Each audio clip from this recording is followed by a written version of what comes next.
আমাদের সময় একটা হয়েছিল যে ইরানের একজন স্টুডেন্ট আটকে রাখছিল এমজিএসের ওখানে। কি অবস্থা সবার, কেমন আছেন? আপনি এই ভিডিওটা দেখতেছেন, তার মানে হচ্ছে যে ইতিমধ্যে হচ্ছে যে আপনি জানেন যে আপনার ভিসা হয়ে গেছে এবং আপনি আসবেন ইনশাল্লাহ মালয়েশিয়াতে। So congratulation to you. And এবার হচ্ছে যে আপনার পরের প্রস্তুতি যেসব সেগুলো যে আসলে আপনি কীভাবে কী করবেন এর জন্য। সো আমি টোটাল 5টা পয়েন্ট নিয়ে কথা বলবো যেগুলো খুবই গুরুত্বপূর্ণ মালয়েশিয়াতে আসার ক্ষেত্রে, এবং হচ্ছে যে আপনাকে অবশ্যই 5টা স্টেপ ফলো করতে হবে। বিশেষ করে 4 নাম্বার আর 5 নাম্বারটা খুবই গুরুত্বপূর্ণ। সো পুরো ভিডিওটাই হচ্ছে যে মনোযোগ দিয়ে দেখবেন যেন কোনো পয়েন্ট আপনার মিস না হয়ে যায়। সো এবার যদি আসি হচ্ছে যে প্রথম পয়েন্টটা আসলে কি হবে, ভিসা হওয়ার পরে প্রথম কাজ হবে আপনি আপনার কাউন্সিলরের, মানে আপনার টিউশন ফি জমা দিয়ে ফেলছেন, তারপরে যে কাজটা করবেন আপনার যে কাউন্সিলর, ভার্সিটি থেকে আপনার একটা কাউন্সিলর থাকবে যে হচ্ছে যে কাইন্ড অফ মালয়েশিয়াতে আপনার গার্জিয়ান হবে। সে আপনার সব কিছুর খেয়াল রাখবে, মানে হচ্ছে যে আপনি এখানে আসার পরে আপনি মেডিকেল দিলেন কিনা, মেডিকেলে কখন যাবেন, তারপর হচ্ছে কি আপনার আলাদা আলাদা মানে অন্যান্য যেসব জিনিসগুলো, তারপর মালয়েশিয়াতে কখনো যদি আপনি কোনো প্রকার জটিলতা ফেস করেন, পুলিশ যদি কখনো রাস্তায় আপনাকে আটকায় বা যেই কোনো রকমের কোনো সমস্যা হলে ওই কাউন্সিলরের সাথে আপনাকে কন্ট্যাক্ট করতে বলবে, ঠিক আছে? আপনাকে কোনো কারণে যদি কোনো একটা সমস্যা, কোনো জব থেকে বা কিছু থেকে যদি পুলিশ ধরে নিয়ে যায়, তখনও আপনাকে কিন্তু হচ্ছে যে ওই কাউন্সিলরের সাথে যোগাযোগ করতে হবে। কাউন্সিলরই হচ্ছে যে কাইন্ড অফ আপনাকে মানে হেল্প করবে ওই সিচুয়েশনগুলোতে, আর কেউ হেল্প করতে পারবে না। সো প্রথম কাজ হবে আপনার কাউন্সিলরের তথ্য বের করা, মানে ওর নাম কি, ও হচ্ছে যে ওর হোয়াটসঅ্যাপ নাম্বারটা কি। ইভেন সেও আপনার সাথে একটা সময় যোগাযোগ করবে হয়তো, বাট আগে থেকে আপনি তার তথ্যগুলো আপনার এজেন্সি থেকে চেয়ে নেবেন যে আমি আমার কাউন্সিলরের সাথে যোগাযোগ করতে চাই, আমার কাউন্সিলরের সাথে আমার কমিউনিকেশন রাখতে চাই, ঠিক আছে? অন্তত ফ্লাই করার আগে অবশ্যই এটা আপনি করেই নেবেন, ঠিক আছে? এটা আপনার লাগবে, এটা আপনার জন্য খুবই ম্যান্ডেটরি একটা বিষয়। তারপরে যে বিষয়টা আসে সেটা হচ্ছে গিয়ে আপনি নর্মালি আমাদের দেশে তো জানেনই মোটামুটি একটা সিন্ডিকেট আছেই যে হচ্ছে যে টিকিট কেনা বেচার এই ব্যাপারটাতে। সো আপনাকে অবশ্যই আগে থেকে হচ্ছে যে টিকিটটা কিনে ফেলতে হবে। নর্মালি আপনি যদি কাছাকাছি সময়ে ফ্লাই করার টিকিটটা নেন তাহলে আপনাকে খুবই এক্সপেন্সিভ হবে, অনেক টাকা পে করতে হবে এক্সট্রা। সো সেজন্য আমি রিকমেন্ড করবো অন্তত 10-15-20 দিন, যদি আরও আগে সম্ভব হয়, নর্মালি এর আগে পসিবল হয় না, তো 10-15 দিন আগেই হচ্ছে যে চেষ্টা করবেন টিকিটটা কনফার্ম করে রাখার জন্য। আর যদি আপনি বাতিক এয়ারলাইন্স অথবা মালিন্দো এয়ারলাইন্সে যদি হচ্ছে যে টিকিটটা কাটেন তাহলে অবশ্যই অবশ্যই অবশ্যই যেদিন ফ্লাইট থাকবে তার আগে হচ্ছে যে তাদের অথরিটির সাথে যোগাযোগ করার ট্রাই করবেন, কারণ 90% টাইমই হচ্ছে গিয়ে মালিন্দো এয়ারওয়েজের বা বাতিক এয়ারলাইনের হচ্ছে যে এই ফ্লাইট ওরা শিডিউলটা চেঞ্জ হয় বা মিস হয়। সো অবশ্যই আপনি যোগাযোগ করে নেবেন। তো আপনি একটু টাকা সেভ করতে হলে অবশ্যই আগে থেকেই হচ্ছে যে আপনার টিকিটটা হচ্ছে কিন্তু কনফার্ম করে নেবেন। সো টিকিট কনফার্ম করে ফেলছেন, আর তো আপনার তেমন কিছু কাজ নেই। টিকিট কনফার্ম করার পরে আপনাকে আর একটা গুরুত্বপূর্ণ সিদ্ধান্ত নিতে হবে, সেটা হচ্ছে যে আপনি কোথায় গিয়ে থাকবেন। যদি আপনার কোনো পরিচিত কেউ থাকে যে হচ্ছে যে অলরেডি মালয়েশিয়াতে আছে, তার সাথে যোগাযোগ করাটা খুবই ইজি আপনার জন্য, তখন কোনো সমস্যা হবে না। আপনি তখন হচ্ছে যে ইজিলি আপনি মুভ করতে পারবেন, ওই জায়গায় আসতে পারবেন বা আপনার বাসা নিতে পারেন। কিন্তু এটা যদি না হয় তাহলে আপনাকে কিন্তু খুব ভালোই একটা প্যারা খাওয়া লাগবে, কারণ হচ্ছে যে এখানে বাসা খুঁজে পাওয়া kind of difficult. Actually difficulty সরাসরি বলা যায়, অন্য কোনো শব্দ ব্যবহার করার দরকার নেই। কারণ হচ্ছে কি, আপনি যখন এখানে বাসা খুঁজতে যাবেন প্রথমত হবে আপনার লোকেশন ওয়াইজ আপনি বাসা পাচ্ছেন কিনা, সেটা একটা ম্যাটার। তারপরে যে ব্যাপারটা হবে সেটা হচ্ছে যে আপনি এখান থেকে যখন বাসাটা নিচ্ছেন তখন আপনাকে এজেন্টের মাধ্যমে নিতে হচ্ছে নাকি সরাসরি কোনো স্টুডেন্টের মাধ্যমে নিচ্ছেন, এটা একটা সমস্যা থাকবে। তারপরে যে সমস্যাটা হবে সেটা হচ্ছে যে আপনি যদি এজেন্টের থ্রুতে নেন, ওকে কেন বিশ্বাস করবেন, কীভাবে বিশ্বাস করবেন? ওর কাছে যখন আপনি টাকাটা দিবেন ও আসলে আপনার টাকাটা দিয়ে আপনাকে রুম বুকিং দিবে কিনা, এটাও একটা সমস্যা থাকে। আবার হচ্ছে যে আপনি কত মাসের অ্যাডভান্স দেওয়া লাগবে, আপনি এগ্রিমেন্টটা কত দিনের করা লাগবে, এই জিনিসগুলোও ক্লিয়ার হওয়া লাগবে। সো এই জিনিসগুলো আপনি ভালো করে একটু যদি ফেসবুকে বিভিন্ন পেজগুলোতে গ্রুপগুলোতে যদি একটু ঘাটাঘাটি করেন তাহলে আপনি মোটামুটি একটা আইডিয়া পেয়ে যাবেন।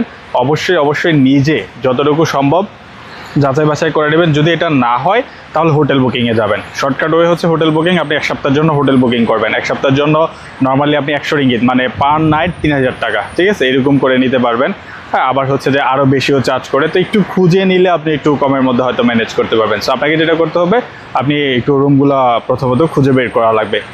অ্যাকোমোডেশনটা কী করবেন, অ্যাকোমোডেশনটা খুবই জরুরি। এটা ছাড়া আপনি এখানে এসে খুবই মানে একটা বাজে অবস্থায় পড়ে যাবেন, যে ওই যে কোনো এক কাজিন আছে ওর এখানে 2-4 দিন না হয় থাকবেন, বা কোনো এক রিলেটিভস আছে ওর এখানে 2-4 দিন, বাট আলটিমেটলি আপনি এখানে লং রানে স্টে করতে পারবেন না। সো এটা ম্যাটার করে। এই জন্য হচ্ছে যে খুবই সতর্কতার সাথে আপনার অ্যাকোমোডেশনটা কনফার্ম করে নেবেন। সো 4 নম্বরের টপিকটা যাওয়ার আগে একটা জিনিস বলি, আপনি যদি এই ভিডিওটা ইনফরমেটিভ মনে হয় তাহলে অবশ্যই আপনি হচ্ছে যে আপনি ফেসবুক থেকে দেখলে পেজটাকে ফলো করেন, আর হচ্ছে ইউটিউব থেকে দেখলে হচ্ছে যে আমাকে সাবস্ক্রাইব করে নেন, যাতে করে পরবর্তীতে আরও ইনফরমেটিভ ভিডিওগুলো আপনি পেতে থাকেন, ঠিক আছে?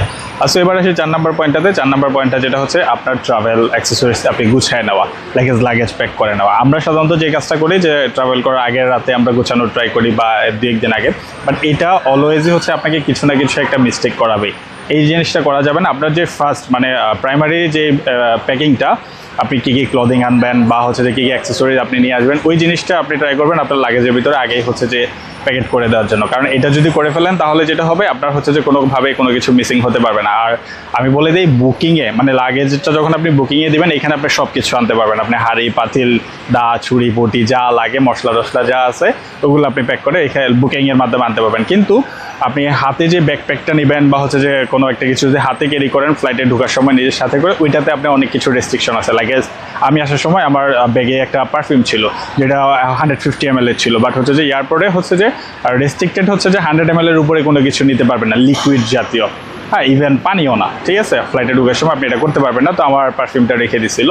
এই জন্য হচ্ছে যে আপনি যখন যেটা ব্যাকপ্যাক নেবেন বা আপনার সাথে করে রাখবেন, ওইটাতে অবশ্যই চেষ্টা করবেন যেন হচ্ছে যে আপনি সব কিছু না নেন, হ্যাঁ? ওইটাতে আপনার জাস্ট কাপড় চোপড় বা যেগুলো হচ্ছে যে স্ক্যানিংয়ে কোনো সমস্যা হবে না, না মালয়েশিয়াতে না বাংলাদেশে ওরকম টাইপের জিনিস। আর আপনার প্রয়োজনীয় ওই যেটা বললাম দা বটি, তারপর হচ্ছে কি আপনার এটাকে কি বলে হাঁড়ি পাতিল বা আসবাবপত্র আপনি যা নিয়ে আসতে চান, যদিও এগুলো নিয়ে আসা এতটা ম্যান্ডেটরি না, আপনি হচ্ছে যে এখানে এসে কিন্তু সব কিছুই হচ্ছে যে মোটামুটি বাংলাদেশের মতো প্রাইস রেঞ্জেই পাবেন না। তবে আপনাকে হচ্ছে যে একটু খুঁজে বের করে নিতে হবে কোথায় পাবেন, কীভাবে পাবেন। এটা জাস্ট আপনি একটু সার্চিং করলে ভালো করে আপনিও পেয়ে যাবেন। যেমন অনলাইন ই কমার্স হিসেবে এখানে হচ্ছে যে দারাজের মতো শপই একটা অ্যাপস আছে, ওইটাতে আপনি খুব ভালোই ডিসকাউন্ট পাবেন প্রথম। তারপরে আরেকটা অ্যাপস আছে হচ্ছে কি আপনার শপ আছে ইকো শপ, ওইটাতে মোটামুটি অনেক প্রোডাক্ট থাকে এবং অনেক রিজনেবল প্রাইসে। আর বলে রাখি আপনি হচ্ছে যে বুকিংয়ে দিতে পারবেন 35 কেজি। এবার এটা একটা লাগেজ হোক 2টা লাগেজ হোক আর যতগুলাই হোক কোনো প্যারা নাই, আপনি 35 কেজি দিতে পারবেন। আর হাতে করে বা আপনার ব্যাকপ্যাকে যেটা আপনি সাথে করে রাখবেন সেটাতে আপনি 7 কেজি দিতে পারবেন। সো এটা আপনার উপর ডিপেন্ড করবে। তো আমি বলবো যেগুলো হচ্ছে যে ম্যান্ডেটরি জিনিস আপনার সাথে না থাকলেও চলবে বা লাস্ট মোমেন্টে প্যাক না করলেও চলবে, ওই জিনিসগুলো 5-7 দিন আগেই প্যাক করে ফেলবেন অন্তত, যাতে করে কোনো কিছু মিসিং না যায়। এবার হচ্ছে যে 5 নাম্বারটা খুবই ইম্পর্টেন্ট। কেন ইম্পর্টেন্ট বলতেছি 5 নাম্বারটা? জাস্ট বিকজ হচ্ছে কি আপনি এখানে আসলে মানে আটকাবেনই। এটা হচ্ছে এমডেক, ঠিক আছে? এমডেক একটা জিনিস আছে যেটা হচ্ছে যে মানে আপনি মালয়েশিয়াতে ডিজিটাল অ্যারাইভেল ডকুমেন্ট, যেটা আর কি আপনি আসার আগে এটা হচ্ছে যে করে নিতে হবে। যদি আপনার ভার্সিটি দিয়ে দেয়, যদি আপনি এনটিতে আসেন, এনটি থেকে ভার্সিটির ওরাই হচ্ছে যেটা প্রোভাইড করে, আপনি ফ্লাই করার 72 আওয়ার্স আগে হচ্ছে যে এটা রেজিস্ট্রেশনটা করে নিতে হয়। রেজিস্ট্রেশন প্রসেসটা খুবই ইজি। আপনি হচ্ছে যে জাস্ট হচ্ছে যদি ইউটিউবে যান হাউ টু রেজিস্টার মাই এমডেক, এটা লিখে সার্চ করলে প্রচুর ভিডিও চলে আসবে। নর্মালি এটা হচ্ছে যে আপনার এনটিতে হলে আপনার ভার্সিটি করে দিবে, এনটি না হলে আপনার এজেন্সি করে দিবে। আপনি যদি সরাসরি করেন তাহলে নিজে করতে হবে, তবে এটা কিন্তু অবশ্যই লাগবে। এটা ছাড়া আপনি হচ্ছে যে মালয়েশিয়ার এয়ারপোর্ট থেকে বের হতে পারবেন না, ওরা ওখানে আটকাবে যে আপনার এমডেক কোথায় এটা দেখতে চাবে, ঠিক আছে?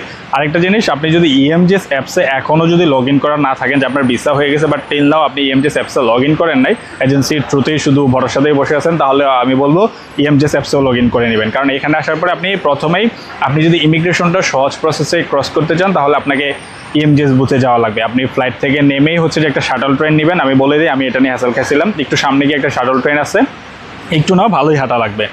মালয়েশিয়া এয়ারপোর্টটা মোটামুটি যথেষ্ট বড়। সো একটু হেঁটে একটা শাটল ট্রেন দেখবেন, ওইখান থেকে গিয়ে সোজা যে স্টপেজটাতে নামাবে ওইখান থেকে জাস্ট সেই থেকে একটু নামলেই হচ্ছে যে আপনি দেখতে পাবেন যে ইএমজেসের বুথটা। ওইখানে গিয়ে সরাসরি আপনি বলবেন যে আমি Bangladeshi student, I have come from Bangladesh, so check my EMJs and allow me how to proceed with all other things in the airport. So এরকম করে যখন তারপর হচ্ছে আপনার ইএমজেসটা চেক করবে। আপনার যে অবশ্যই আপনার ডকুমেন্টসগুলোর কিন্তু শুধু সফট কপি না, প্রিন্ট কপিও নিয়ে আসবেন। প্রিন্ট কপিটাও লাগে। আমাদের সময় একটা হয়েছিল যে ইরানের একজন স্টুডেন্ট, তার প্রিন্ট কপি ছিল না, তাকে আটকে রাখছিল ইএমজেসের ওখানে। ওইখানে আপনি প্রিন্ট করবেন যে ওই আশায় না এসে আপনি নিজে বাংলাদেশ থেকে এগুলো অবশ্যই প্রিন্ট করে আপনার ডকুমেন্টগুলো নিয়ে আসবেন, নেসেসারি ডকুমেন্টগুলো। সো তারপর আপনি ইএমজেস থেকে ওরা ইএমজেসের কাছে গেলে আপনি যখন আপনার ইয়েগুলো দেখাবেন অ্যাপ স্টেপস এগুলো, দেন ওরা খুবই স্মুথলি ইমিগ্রেশন ওখানে নিয়ে যাবে। একদমই এয়ারপোর্ট থেকে বাইর হওয়া পর্যন্ত আপনাকে ওরা গাইড করবে।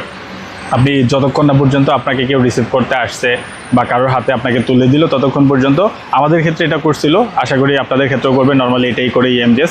সো আপনাকে একদম এই প্রপার গাইডলাইন দিয়ে ওরা বের করে নেবে। তো এই ছিল হচ্ছে যে টোটালি প্রস্তুতিটা, আপনি মালয়েশিয়াতে ভিসা পাওয়ার পরে ফ্লাই করার আগে যে যে জিনিসগুলো আপনাকে অবশ্যই করতে হবে। সো আশা করি আপনারা এই ভিডিওগুলো ইনফরমেটিভ লাগলো অ্যান্ড হচ্ছে যে এই জিনিস তথ্যগুলো আপনাদের কাজে আসবে। সো ভালো থাকবেন সবাই, আবারও দেখা হবে নতুন কোনো ভিডিওতে। সাবস্ক্রাইব না করে থাকলে করে ফেলেন, হ্যাঁ, টাটা।